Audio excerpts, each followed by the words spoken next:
FORA.tv. The world is thinking. But then how it was received in America, where they saw themselves as a sort of the centre of democracy, and this was a challenging sort of analysis. It's the most disappointing reception, and I have been talking to agent and publishers and journalists about it. There's been a grumpy reaction, and I think for several reasons. First of all, reviewing space in mainstream dailies in the United States, book reviewing space has declined by probably 50% in the last 10 years. That's a disaster. The substitute internet-based book reviewing culture is not altogether strong or impressive. The Huffington Post complained that it was too long. That's its principal complaint. The Internet Review of Books took offense to the rudeness about the United States. I mean, I say in the book, and it's controversial and it's against Fukuyama and others, that actually if you look at the Founding Fathers between 1776 and 1787, none of them were Democrats. They all despised the word.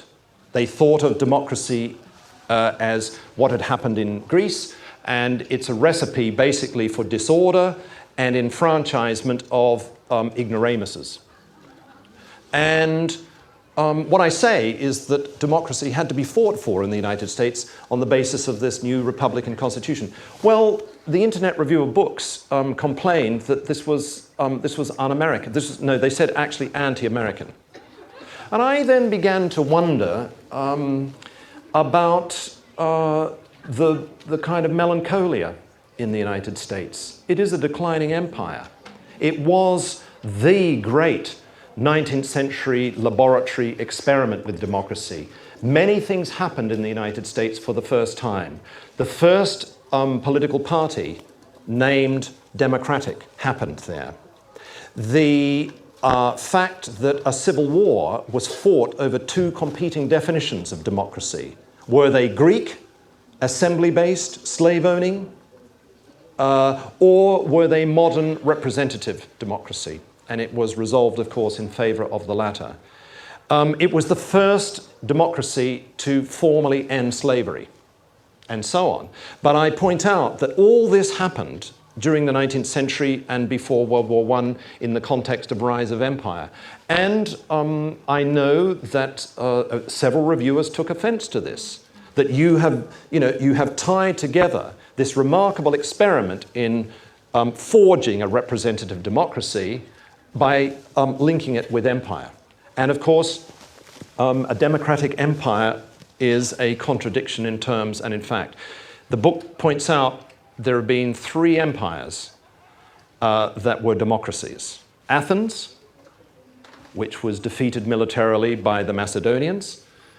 The French revolutionary Napoleonic France, which was also defeated militarily because of its expansionism, and it gave, by its actions, democracy a bad name in various parts of Europe. In Russia, a key reason why democracy never took root, why the plant of democracy never flourished, is because democracy was associated with the conquest, with the rape and pillage of Napoleon's troops. And the third historic example of democracy and empire is the United States. It's the first ever global empire. It operates in all four corners of the earth. Its key remaining resource is military power. It spends more than all other states on the face of the earth on military armaments. And as you see, it's not going well. And what I think Americans